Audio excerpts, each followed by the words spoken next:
Hey, Yoav, it's me. You don't answer my calls, and your mom say that you are always in your room. Everything is okay?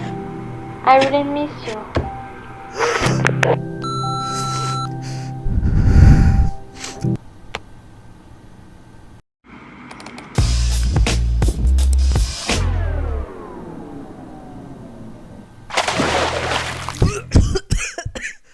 What is that?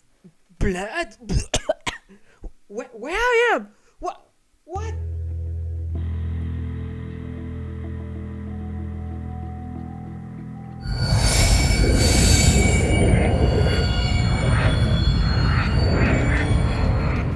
Who are you? What are you? Where am I?